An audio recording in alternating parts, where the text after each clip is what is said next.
அஸ்ஸலாமு அலைக்கும் வரஹ்மத்துல்லாஹி வபரகாத்துஹு. பல்லாண்டுகள் உறங்க முடியுமா? இவ்வசனங்கள் 18, 11 முதல் 18 வரை ஒரு அதிசயமான வரலாற்றை தான் கூறுகிறது. நபிகள் நாயகம் ஸல்லல்லாஹு அலைஹி வஸல்லம் அவர்களின் காலத்துக்கு முன்னர் வாழ்ந்த சில இளைஞர்கள் ஏகத்துவ கொள்கையில் உறுதியாக நின்றனர். இக்கொள்கையை ஏற்காத அவர்களின் சமுதாயத்தினர் இந்த இளைஞர்களுக்கு பல்வேறு துன்பங்களை கொடுத்து வந்தனர். தமது சமுதாயத்துக்கு பயந்து அவர்கள் ஒரு குகையில் போய் பதுங்கினார்கள். பதுங்கிய அவர்களை அல்லாஹ் பல ஆண்டுகள் தூங்க வைத்தான்.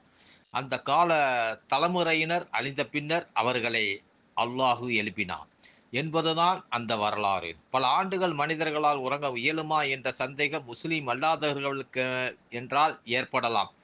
அல்லாஹு எல்லா ஆற்றலும் மிக்கவன் என்பதால் முஸ்லிம்களுக்கு இதில் எந்த சந்தேகமும் ஏற்படாது.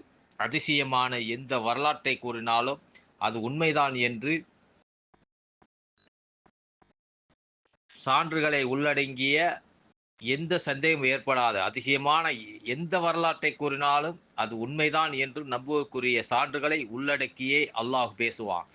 இந்த சம்பவத்திலும் இது குறித்த சான்றுகள் உள்ளன. அவர்களை பல்லாண்டுகள் உறங்க நிலையில் வைத்திருந்ததை பற்றி கூறும்போது அவர்களை உறங்க வைத்தோம் என கூறாமல் அவர்கள் காதுகளின் திரையை ஏற்படுத்தினோம் என்று அல்லாஹ் கூறுகிறான். இந்த சொல் வழக்கு தற்போது தூக்கத்தை குறிக்க பயன்படுத்தப்பட்டாலும் திருக்குர்ஆனுக்கு முன்னர் தூக்கத்தை குறிக்க காதுகளில் திரையை ஏற்படுத்தினோம் என்று சொல்லும் வழக்கம் இருக்கவில்லை.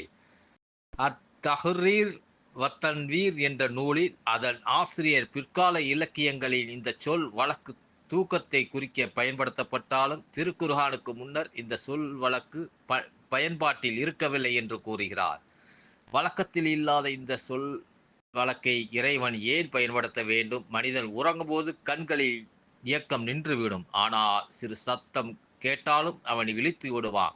இடியோசை, மிருகங்களின் ஓலம் போன்றவை காரணமாக அவர்களால் பல ஆண்டுகள் உறங்க முடியாமல் போய்விடும். பல ஆண்டுகள் அவர்கள் உறங்க வேண்டுமானால் அவர்கள் காதுகளில் சிறிய சப்தமோ பெரிய சப்தமோ விழாமல் தடுக்க வேண்டும். அப்போதுதான் அவர்களால் பல ஆண்டுகள் விழிக்காமல் உறங்க முடியும். அதைத்தான் வழக்கத்தில் இல்லாத சொல்லை பயன்படுத்தி திருக்குர்ஆன் காதுகளில் திரையை ஏற்படுத்தினோம் என்று கூறுகிறது. இன்ஷா அல்லாஹ் அடுத்த பதிவில் காணுவோமா. அஸ்ஸலாமு அலைக்கும் வரஹ்மத்துல்லாஹி வபரகாத்துஹு.